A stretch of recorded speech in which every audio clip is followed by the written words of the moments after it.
Hello, and welcome to I'm a Fan of That, podcast about all things fandom told through objects, stories, and studies, with a bit of silliness along the way.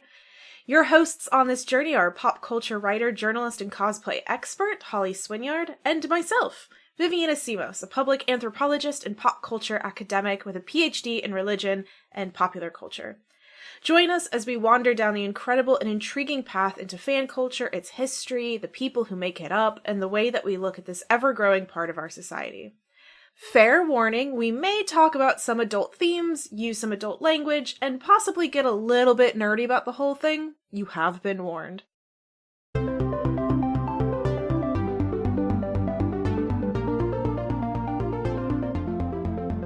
Hello and welcome to I'm a Fan of That. We're here. We're doing I don't know what we're doing. I'm really excited. We're having a good day. I've got a hoodie with cat ears on for anybody who can see the stream, see the video. And that makes me a happy little bunny. That's it. I've just got normal hoodie. But I have a bun, so the hoodie doesn't actually fit over my head. To be fair, this one is actually huge. This is not what we're meant to be talking about, but look how big it is. Nice. I put it over my headphones. Sorry, listeners, if you're listening and can't see that. It's great. Welcome back. We're still in Series 3. We're having a great time. I think, we're episode 3 now. Episode 3. That's exciting. Yeah. I always get confused because we may or may not sometimes record out of order. Yeah. We haven't yet this season, no, but I'm sure it will come soon. It'll happen, yeah. This week, we have a different topic. Again, I feel like we're branching out a little bit this time. And we want to talk about DragCon. Not Dragon Con, not Dragon Ball Z, as Wikipedia Google keeps trying to throw up to me when I search it. No, DragCon. RuPaul's DragCon. As in RuPaul's Drag Race. We haven't really talked about this stuff yet on here. I mean, we've talked a bit about drag queens and stuff in conjunction when we've talked about cosplay and I think so. The costuming hobbies, the umbrella term of the costuming hobbies. But we haven't really talked about drag. I don't think so. No. It's an interesting one. There's a lot of history of drag, and where you pinpoint that history starting is much the same as when you pinpoint anything to do with costume. In the past, somewhere, someone decided to dress up, so it's a bit vague. Yeah, because I mean, would you consider like Shakespeare men dressing up as the female characters in the Globe Theatre as drag? Yeah, I think I'm controversial about this.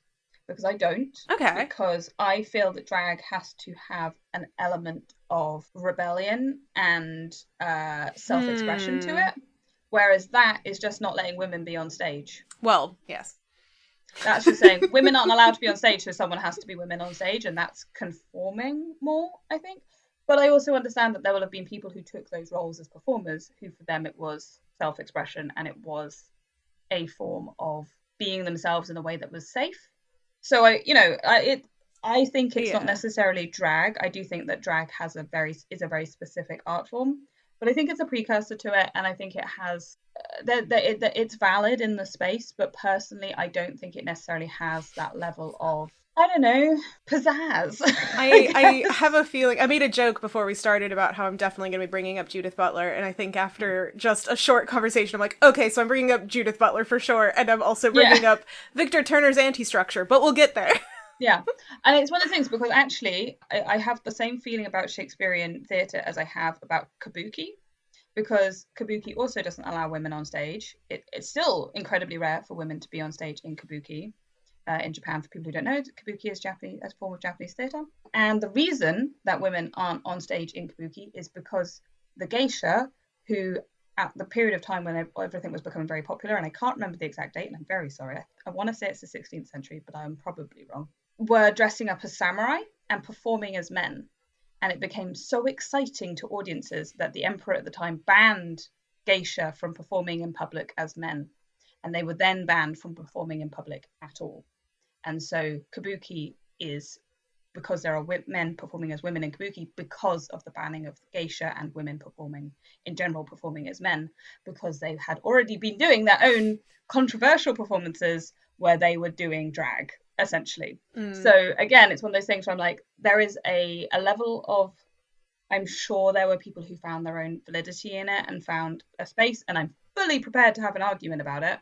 But I do think it's an interesting fact that it happened because of the oppression of women, not because of the freedom to express yourself. And I think those two things make it less like drag, as the term drag comes from the turn of the century in the UK. I want to say it late 1800s, early 1900s kind of period, and came from the parties of a gay man, a gay black man, in fact. And he was the first drag queen. And so again, it kind of just lacks that slight thing of, this is rebellious, this is seizing what we want, this is taking something that's important to us, because it's actually because of other people being oppressed. And I don't think that that's drag. Again, people will probably argue with me. Yeah, because I mean, maybe we save this for a little bit later into the episode, but I would pinpoint the rebellion aspect of things, I think. I think it can be, but it isn't necessarily so. And unfortunately, I think we're talking today about a drag queen who I would argue is absolutely not subversive or rebellious, which is RuPaul. Yeah. Well, this is it. It's a really interesting conversation, because I do think that drag, I personally, as somebody who has been tangentially around drag scene for a long time, knows a lot of drag kings and queens and all sorts of stuff, knows a lot of performers, and has listened extensively to the wonderful Cheddar Gorgeous talk about these topics. I do think it needs that element to it. And I wonder if drag is changing, because a lot of pageant queens, I suppose, yeah, because there is a level of conformity to what's happening in certain areas of drag. Because I think I fell off of Drag Race relatively recently, but I had seen I think everything up until that point. I'm trying to remember. I think Gottmix season was the last one I had watched, which I don't remember how many years ago that now was. I have to say, I have never actually watched RuPaul's Drag Race, because I find RuPaul very grating. Well, okay, yes. So I was going to say... Just the thing. There is a level of campness to RuPaul's Drag Race that I love, but I'm not here for the drama. I kind of don't enjoy that in reality shows in general, and that's something they really go for in that show. Very English. And I find it a little... I find it grating. Not necessarily RuPaul himself, but like the show of RuPaul, the whole thing, I find a little bit like, oh no. I do like Dragula though. That's good. I watched that a lot. So yeah, I had seen quite a lot of seasons, and I think there are often queens who come on there that I would fit into the kind of subversive, rebellious aspect of it for absolute sure. I just think that RuPaul as a person, her specific drag persona, I would say, isn't. And this is where we could bring in Judith Butler, but I think it's is it too early? Is it too early to get into it? So the reason we actually wanted to talk about DragCon, and we'll go back to the topic, because I feel like we verged into Ollie has thoughts very quickly. And as I said at the top, Ollie has thoughts that they're happy to argue with people. This is not set in stone. This is more just like my experience, my opinion right now, and how I'm feeling about things. And part of the reason I have come to those opinions is because of drag. Because DragCon is a very specific type of drag. And as far as I'm aware, and I will happily be corrected on this, has never showcased a drag king. And RuPaul's Drag Race has never showcased a drag king. And if you are not including drag kings, what the hell are you doing? Because you cannot just have one side of the community, particularly in an art form that does have its roots in self-expression and artistic self-expression through performance, that has always had non-men as part of its community, always. And that is why I've come kind of to the opinion I have about certain things not being part of that. Because I kind of feel like if they are involved in the oppression of women, is it drag? If it's because of the oppression of women and non-men, is it drag? I don't think it is. So that, again, argue in the comments, guys. I mean, I think we're going to talk a lot more about that, because, again, I think Judith Butler has a lot to say about drag. because actually her study on gender was... Sorry, Judith Butler uses they, them pronouns. Oh, sorry. No. Judith, sorry, I'm just putting out there. Judith Butler wrote about quite extensively on drag, specifically when they were writing about gender. So all of their gender conversation, particularly about the performance of gender, was focused on their study of drag. And a lot of what they ended up finding, and I can get into the details of it in a bit, is that actually drag, the way that they were viewing drag, the type of drag that Judith Butler was looking at, was actually reaffirming gender stereotypes and gender separation and gender hierarchies, and not actually subverting it. And there's a whole load of anthropology about how things that can look subversive are actually reinforcing of the social dynamics.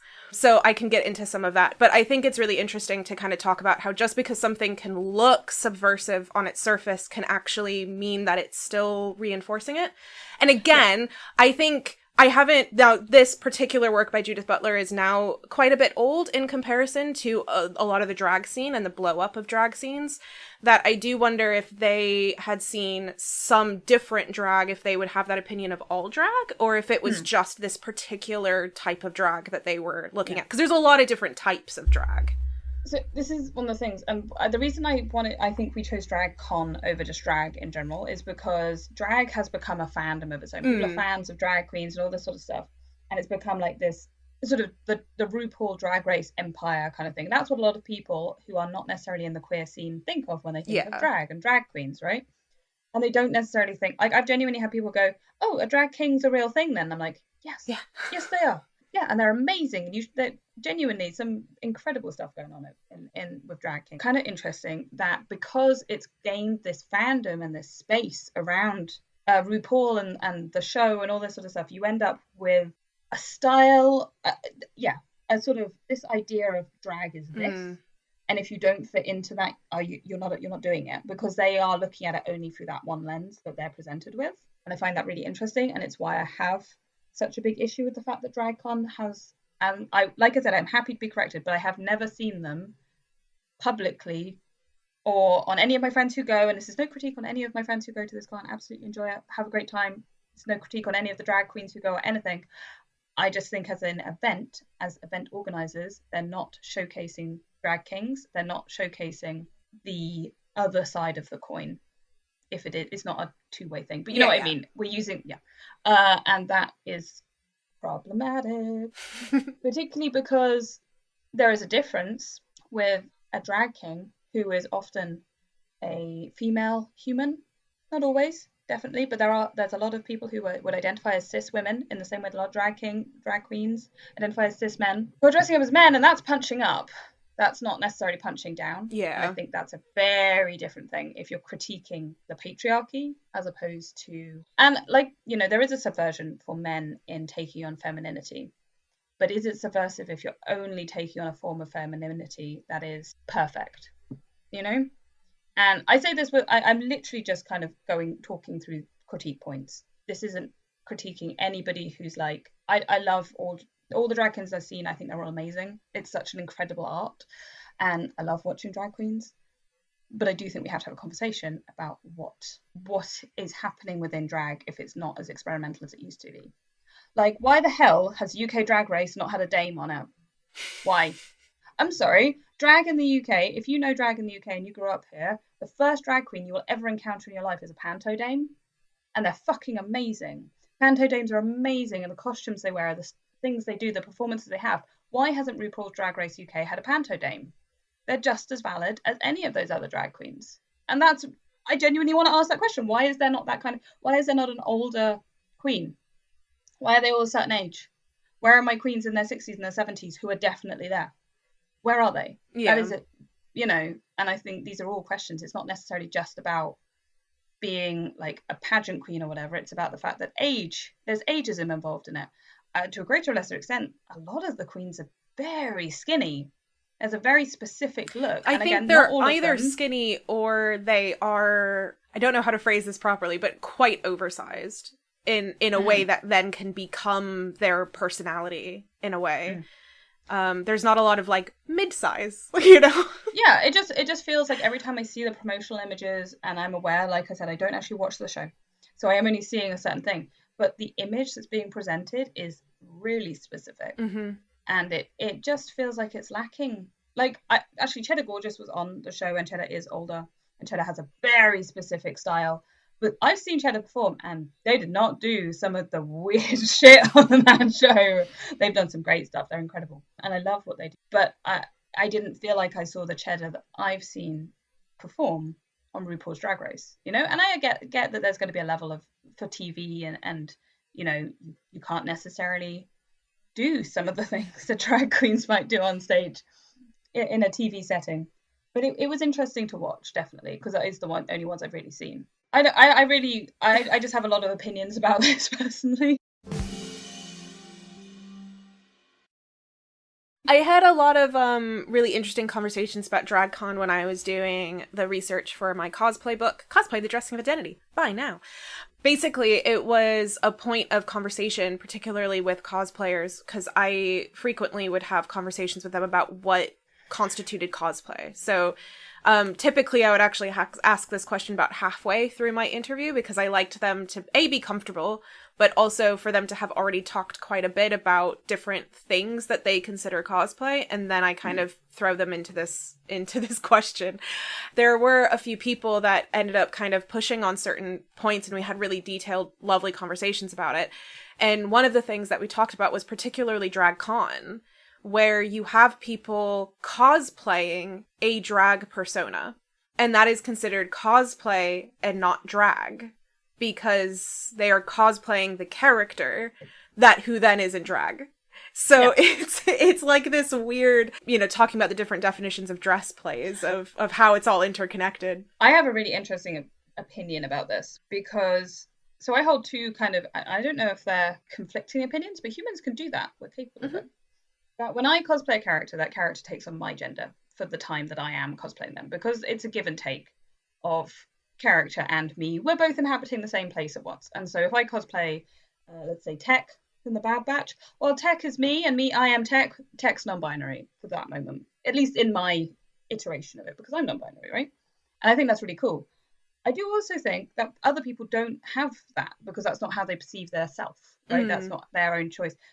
And so I do think that when people cosplay as characters of other genders, they are doing drag, because they're performing as another gender.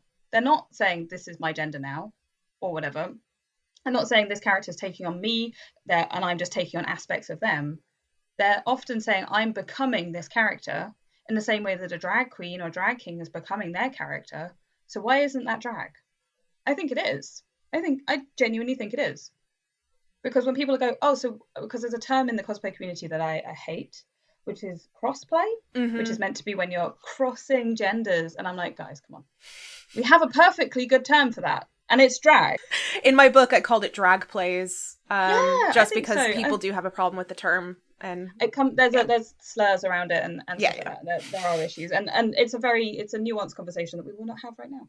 And personally, I think drag play is a great name for it. I think that's a really good way. You're welcome. Quote my book and buy it. I will.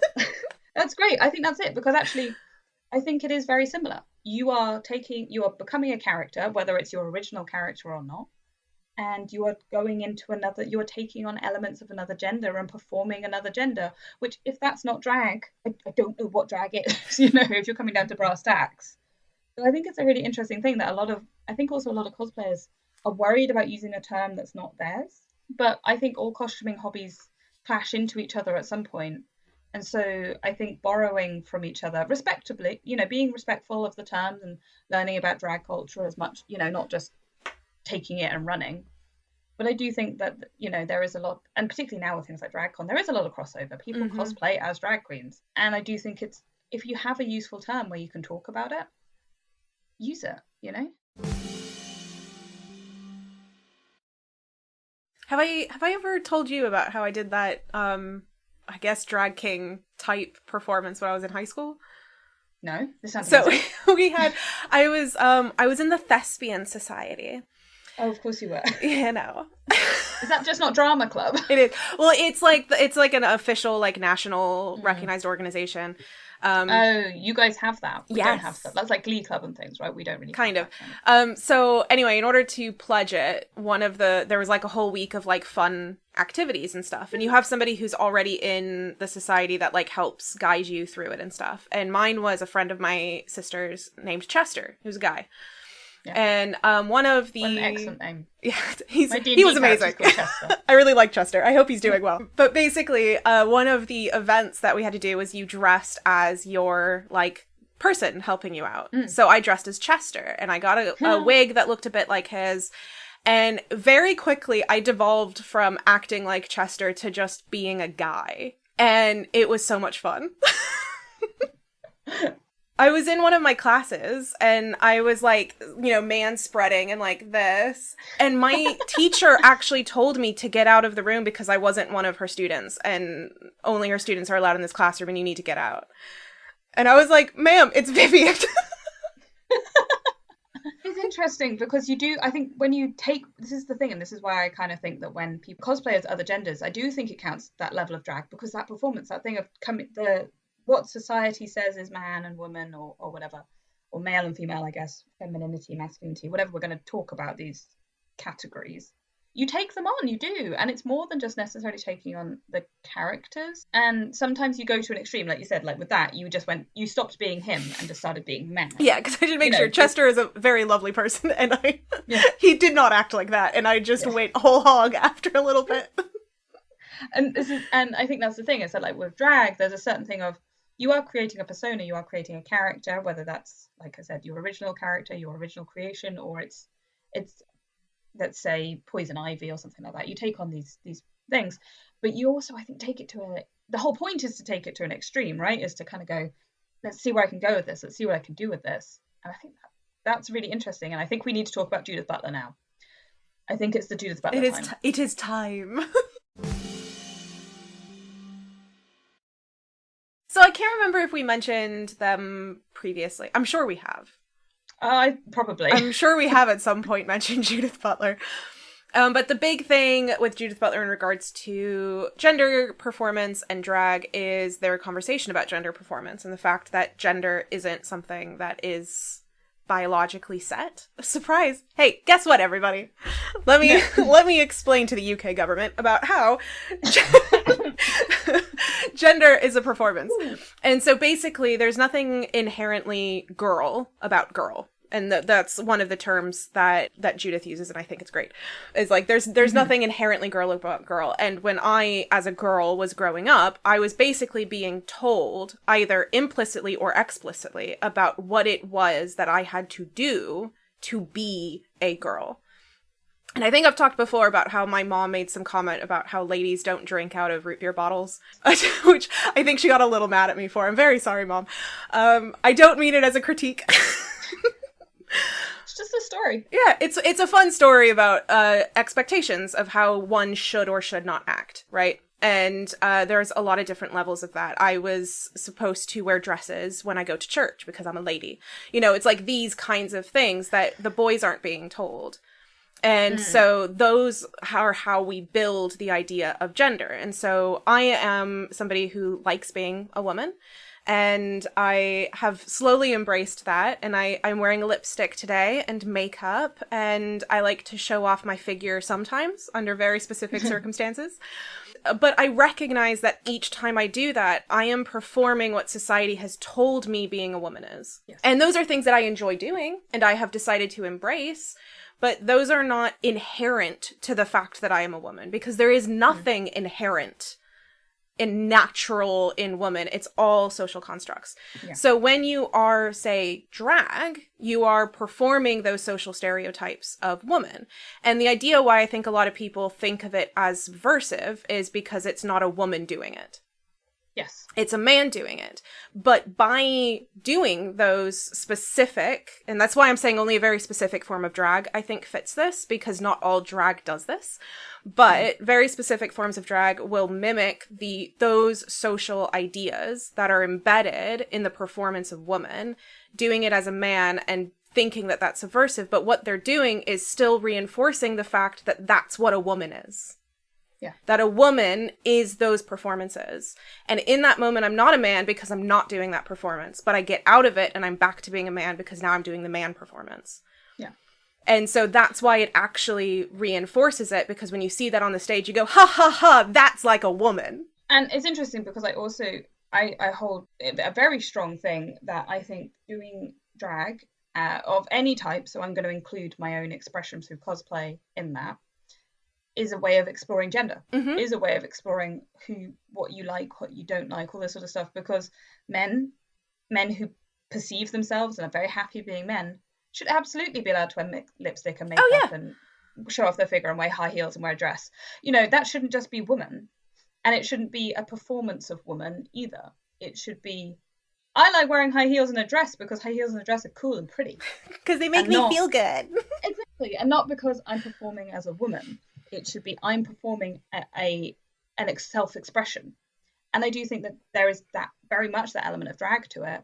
But I do wonder whether in some instances, again, pinch of salt, in some instances, it's a safe way to do it. Oh, yeah. You can go, everyone's laughing. Oh, it's just a performance. Don't worry about it. Yeah, and I think that there have been people... I don't think that's a bad thing either. No. I don't necessarily think being able to safely explore things, and also being a drag queen is not necessarily a safe thing. I don't want anyone to think that at all. It's not. There is definitely huge risk in certain places and at certain times to wearing drag, as we've seen with things like Drag Queen Story Hour happening, and there are thousands, millions of stories of drag queens getting beaten up outside bars after their performances and things like that. So I do not want anyone to take this as like, performing in drag is a safe way. No. We know that's not true. But is it tiny bit less than wearing? But it's also being yourself on the street. I don't know. It's also safe in a personal level, right? Yeah. Like, because sometimes we don't like to admit that we aren't who we think or have been told that we have been, right? Did I cosplay as men for years before I went, I think maybe something's different here. And so it sometimes is that thing of going, well, because sometimes it's scary to yourself. And I think that's also a level of safety that's important to talk about is the safety of allowing yourself to do certain things. And when I did the cosplay book, and I talked about this in the book, is that was an experience of a lot of cosplayers who did do drag cosplays, is that it allowed them to kind of, again, safely, both in social setting, as well as in their own body and mind, practice different gendered performances to then go, oh, actually, I might want to do this all the time. Absolutely. And that's exactly what I mean. It's like, that was what I was trying to get at. But it is an interesting discussion because actually, a lot of people, gender exploration is something that everybody, I think, should do. It doesn't matter if you come out the other side of that gender exploration being like, I'm a cis person. Right. You know so much more about yourself now. Isn't that wonderful? And you also understand gender and what you like about you, and you're not conforming to what society thinks you should be. You're going with what I enjoy, which is, I think, better for everybody in the long run. So having a safe place to explore that, whatever you come out the other end knowing about yourself, is incredibly important. And I think, as much as I do have criticism of drag, I also have a lot of criticism of cosplay. I'm sure people know this. Oh, I have criticism of everything. Oh, yeah, like nothing's perfect. We're humans, right? Humans be humaning. We still need to get it on a t-shirt. I think that having those spaces are incredibly important. I've talked at length, and I would love to talk more about it, how I believe that cosplay spaces are a non-labeled space to explore LGBTI identities, LGBTQIA+ identities, because they don't have the thing of already having to know you are in some way queer before you go into that space. You can just go, and there's a lot of queer people there, but it's not necessarily the expectation that you know something about yourself, or you're looking to explore something about yourself. You might just find it because people are there and doing it. And I think that's an amazing thing to have, because I think that often if you're going into a drag space, you've already kind of thought about it a little bit. You're maybe already considering it because it is a precious space to the people who are there. And that's not to say that cosplay isn't, but I think it is a very different thing, that you can kind of start cosplaying, or LARPing or even reenacting with a kind of idea of maybe what you want to do, but you just kind of want to dress up, but you haven't necessarily done that consideration bit. Whereas I do think if you're kind of approaching drag, you've maybe thought a little bit more about it, or at least you have more of a pull to a certain type of presentation. There have been contestants on RuPaul who came back for like an all-star season, and I can't think of them off the top of my head. I'm very sorry, but there have been, I think, more than one who came back as a trans woman and have talked about... They've had that. Yeah, have talked about that, of going, oh, actually, this experience has made me realize that I never wanted to be out of the drag, and so therefore maybe... that's and they still do drag, but, and, because it's a character as well, it's an over-the-top form, but it's not, they kind of realized a lot about themselves through the process of doing drag. And I'm really sorry, I can't think of any examples, but they have been there. Yeah. I know they have been there. And I think it's one of the things we also need to talk about is bio queens, because why does it have to be that you have to be assigned male at birth or cisgender man to be a drag queen? Because if you're just performing an extreme version of femininity, why can't women do that too? Well, see, because then you'd have to actually subvert the gender stereotypes and recognize that the performance of the gender that they are doing is not the same as the gender they are when they leave the stage, and then that's a problem. And yes, they're there, and that's what I was trying to say at the beginning, is like, there is definitely drag that is subversive and that does question these things. It's just not a give to drag as a whole. And I think it's something that you do have to kind of look at a little closer, that is it actually doing this? Or is it this kind of more socially acceptable reinforcing the gender? So there's just a really quick note for people, because I did mention it. There's a theory by Victor Turner, who's an old school anthropologist, who talked about anti-structure. So he was mostly talking about rituals at the time, but you know me, I'll bring anything into pop culture. It's a pop culture ritual with anti-structure. But basically the idea of like when you're looking at a ritual and there's like a break and people are doing crazy shit and it's outside of what you do on a normal everyday basis, and they're like, oh, because it's subverting the social categories or whatever. But actually what he was finding is that release meant that you then felt more comfortable going back to the heightened structure. Yeah. Because you need the release from the structure because it's so oppressive. Should we talk about the Venetian Carnival then? Sure. Yeah, so the Venetian Carnival, Carnivale, I'm sure everybody has heard of this wonderful thing. It happens in February every year. But traditionally, the Venetian Carnival was a place of exactly that. Mm-hmm. Around costume and release, and you could take on different roles you might never have been able to take on. Quite literally, with the mask, there are characters that you can choose from. There's like a list of characters to be and all this sort of stuff. If you go to Venice, you'll see the different masks, and they're all different things. And it meant that peasants could be lords for the day and all this sort of stuff. And there was a huge amount of removing the hierarchy. And the idea was to have that release. And there was a lot of what we will use. I don't like it historically, and in like historical academia, we're using cross-dressing as a term. I personally, as we've talked about that, I don't like it. So we'll use drag, even though that may be historically inaccurate as a term. There's a lot of performances of different genders. Yes, exactly. And people choosing genders other than their own to do, and that being socially acceptable during Carnival, during the Carnivale season. And then everything snaps back for a year. And it's literally like, and everyone goes back to what they're doing. And it is literally that thing, like you were saying, of this gives everybody a release, and then they're totally fine for the next, 365 days. Carnival is a week, so but you know what I mean. To be what we tell them they are meant to be, what society is telling them they have to be, and they don't get to be subversive the rest of the time. You have a time and a place where you're allowed to be it. And is that, again, I think that's a very valid point. Is that subversion if it's within the structure of how the world runs? It's essentially reinforcing it, of going, the peasant is the lord. It's just a flip, right? It's not actually, creating a whole different social structure. Yeah. It's kind of like it's a separate discussion, but like the way that a lot of people think that a matriarchal society is just the patriarchy, but with women on top. And it's like, no. It's a whole different social structure. Like the way it functions is different. But if you wanted a release, you'd flip it. And it's interesting because it is something you see throughout history as these ritual periods. So Christmas is a big one, particularly in like medieval and early modern. You have things like the Lord of Misrule, and so bringing a boy is given power as the bishop or the pope or whatever it is. It's something stupid like that for a day. Or you have like a town, one of the servants is allowed to be the king, and all this sort of thing. Like those happen for a day because it's funny and it's silly, and oh, look at the jester, doesn't he not know how to, all this kind of stuff. Oh, ha ha ha. But it's not, it's reinforcing that person's place. It's saying, actually, you don't have any power here. We're letting you have this for a day.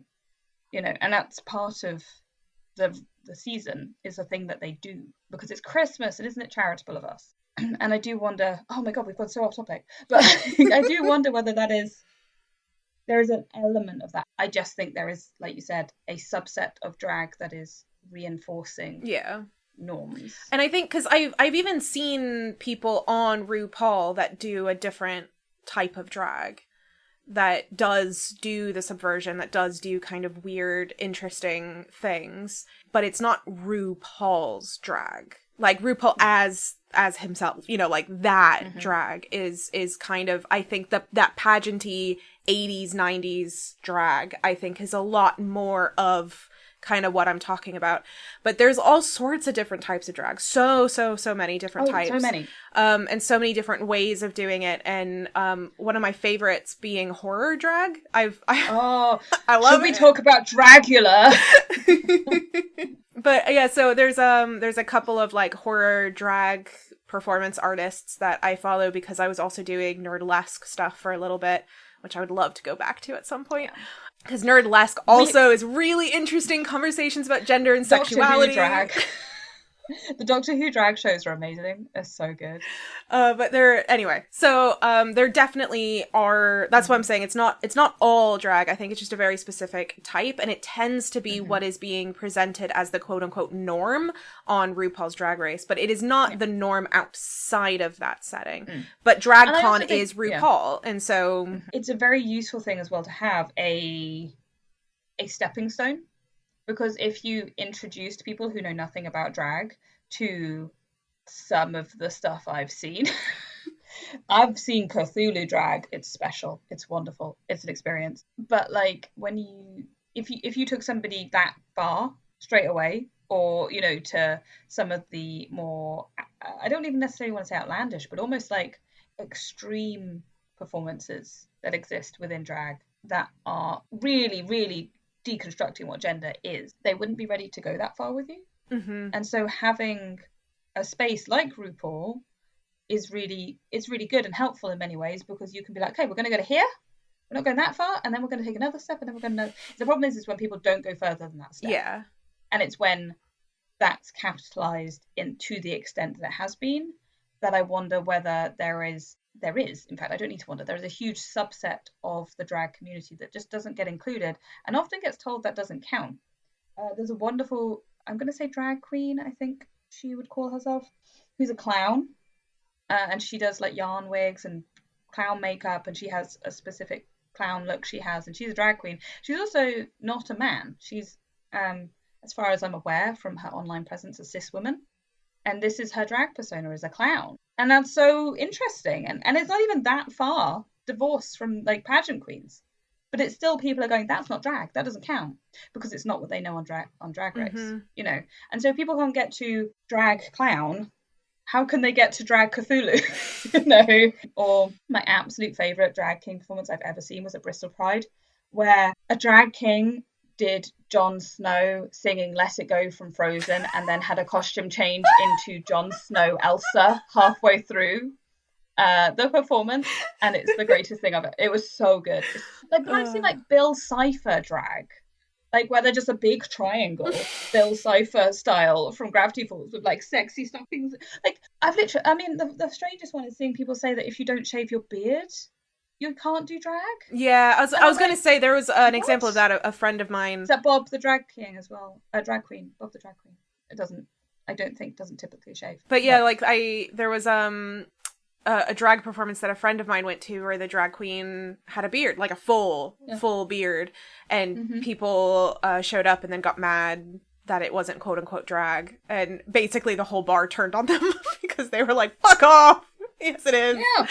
But yeah, so my friend was there for it and was complaining about it, and, you know, this kind of thing about this proper quote unquote drag that people think it is. And that's an example. And this is it, I think. That I don't think that we need any of that comes from the drag queens themselves. They're doing what they love. They're having a great time. You know, this is not on them. I think it is partially maybe on RuPaul. Yes. I think RuPaul maybe has some conversations. I have no problem critiquing RuPaul because no, there's a lot of things I can critique RuPaul on. But if RuPaul, I think, as far as I'm aware, I obviously don't know how the production at this point behind the scenes is going. But at least to start with, RuPaul was very much very much part, if not in charge, of picking the queens who came on the show. I don't know if that's still the case or whether she has criteria for the queens. I don't know, but it does seem to be a very specific type who end up on the show. There's a brilliant British drag queen called Caster Hex who does historical drag. Yes. I adore it. Incredible maker as well. Just like go look her up. She's incredible. Like, her stuff is astonishing and is amazing. And for years has been trying to get on the show. And honestly, I think she is better off without it, because what she does is so interesting and so much more out there. I've been following Caster Hex for a while because I was trying to interview them for the cosplay book, but I knew that it wasn't quite the right fit. Like, they'd be better in a different book, but it's just not. But I wanted to interview them. Yeah, I just love what she's doing. I think it's so brilliant, and I think that explosion is so interesting. With DragCon in particular, I don't think it's ever going to change. I don't think it's going to start having drag kings, let alone like some of the more outlandish stuff. But I really hope it does, because I think it would be so good, particularly for the community at large, to have that representation on a larger scale. Hopefully. There's been, so I watch, as everyone knows, I watch reality television, and they're on the most recent season of The Real Housewives of Potomac. One of the housewives was talking about how she was really getting into drag king stuff and actually invited everyone over to a bar, and she did a drag king performance on TV. Amazing. And it was really fun to watch. And so I think things like that might help to bolster it. Like, unfortunately, needing some already reality star to do it. But it was a cis woman doing, like, a very traditional idea of drag king, of a cis woman doing a male performance. But it was really good, and it was really fun, and it was a drag king. And it made a lot of people talk about the fact that drag kings exist, which was nice. And I have always, like, people are always like, you're just jumping on coattails. And I just need to, like, slap out every article I've ever written about Vesta Tilly and just be like, shut the fuck up. This is in the 1800s, let me comfy. Like, Vesta Tilly's incredible. Music hall performer. And if you think of the panto boys role, Vesta Tilly, she kind of invented that role. I'm not entirely, it's a simplification, but she used to do, you know, the little sailor lad and like all these kind of, and she did the dandy around town, which is just incredible, like this sort of foppish young man and all those kind of things. She did soldiers, like, and she was very much taking the piss out of an incredibly patriarchal late Victorian Edwardian society. And she was by far not the only one. There are so many, what would have been called male impersonators at the time. So many of them in the vaudeville and music hall scenes. And they all had very different gender identities. Not that we want to necessarily label anybody with things, but there was at least one who we know of who went on to live their life as a man and married a woman. There were others who would have probably fitted more into the box of butch lesbians or non-binary and all this sorts of, and you can see that there. And it is interesting to me that male impersonators and drag kings get so ignored when they have been front and center and were incredibly popular in the music hall scene. They were like top. Vesta Tilly was top of the bill kind of thing, you know. She was incredibly popular, probably as popular as people like RuPaul are now, you know, that kind of level of fame in the time period. So of course, you know, but she traveled America and the UK and she was well known everywhere. So like these aren't just like, oh yeah, but they were also there. It's like, no, they were there. They were part of this. They were on stage. And I wonder, and particularly I do think in that period of time, they benefited from that performance safety of a woman being mocking men, because they had to go back to being women, which is a whole other kettle of fish that we're not getting into, because they took the costume off and went back to being women, and so it was safe for them to do it in the minds of the general public. However, does that mean they didn't get letters from people being like, you made me think about things, you made me, this subversion made me leave my husband because I suddenly saw things, genuinely letters and stuff like that to male impersonators, that they gave women courage. So to say that drag kings are on the coattails of drag queens, I will fight you. That's not an argument I'm going to have. I'll just fight you. Because as long as there've been, if we'll include Shakespearean theatre, we'll include kabuki and all this sort of stuff, because kabuki came from women, or at least partially. This idea of the banning of the geishas in public came from some of them dressing up as men. They've always been there. They've always been doing it. You then get, when women are allowed on stage under the Stuarts, you get people like Nell Gwynn who take on male roles because they can explore their own sexuality through it. She gets to be sexy because she gets to wear trousers and she's showing leg and all this sort of stuff. And so she's not only being subversive by doing a man's part, she is claiming her own sexuality in that moment to be sexy, and not many women could do that. It's so exciting when you kind of look at it from that point of view, and I get like, please stop taking women out of the female bodied humans out of this conversation and saying that it's men, it comes from men, because it doesn't. It comes from everybody, and to take women and female bodied humans out of this conversation is a disservice to the art form, honestly, and it's quite insulting if you sit there and go, but drag is this, because it's not. And I'm very passionate about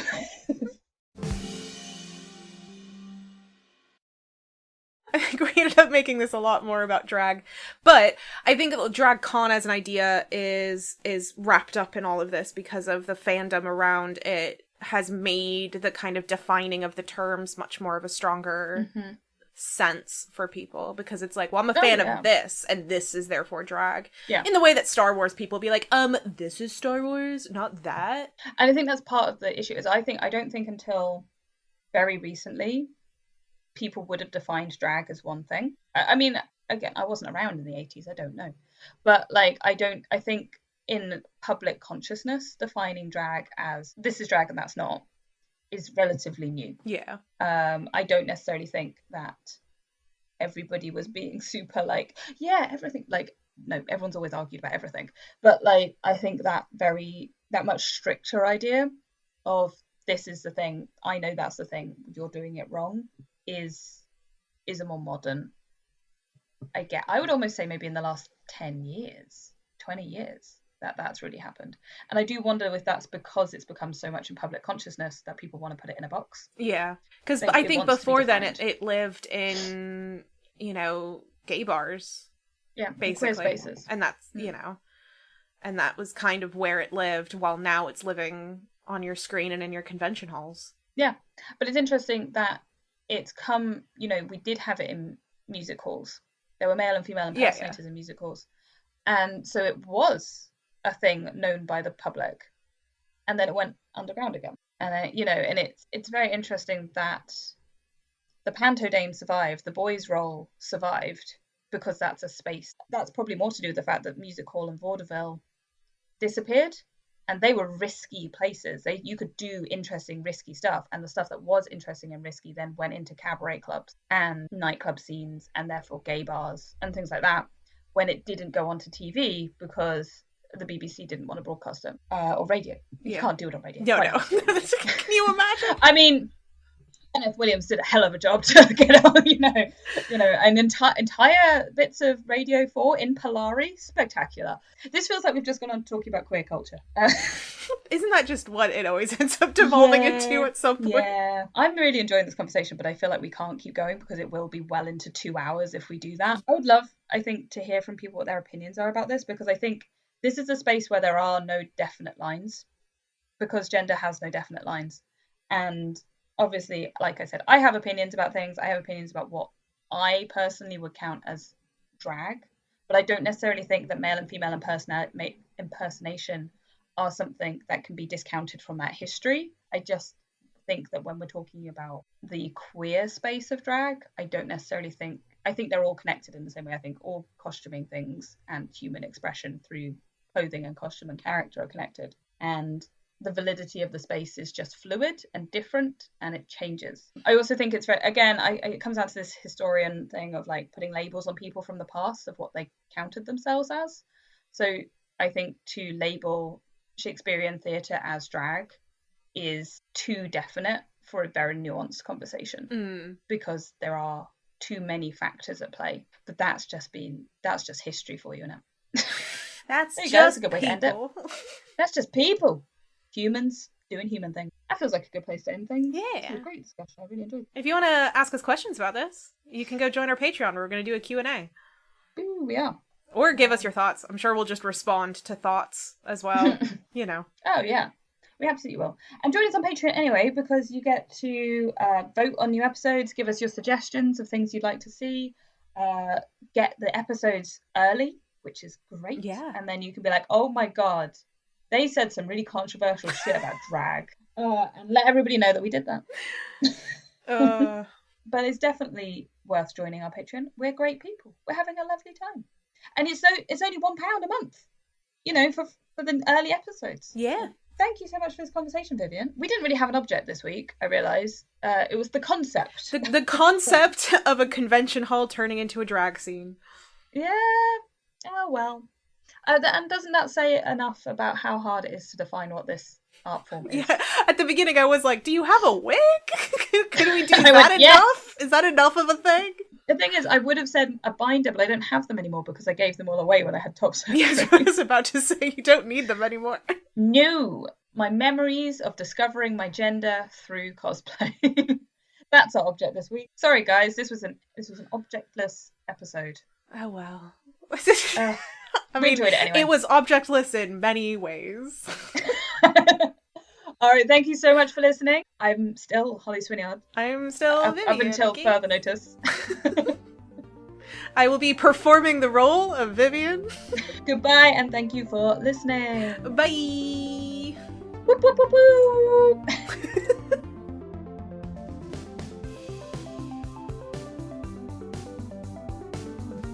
Thanks for listening. Remember to like, review, and subscribe wherever you listen to this podcast, and do give it a share.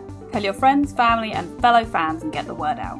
You can follow us on social media, links in the show notes, as are some links to further reading. Who doesn't like a reading list? We are nerds after all.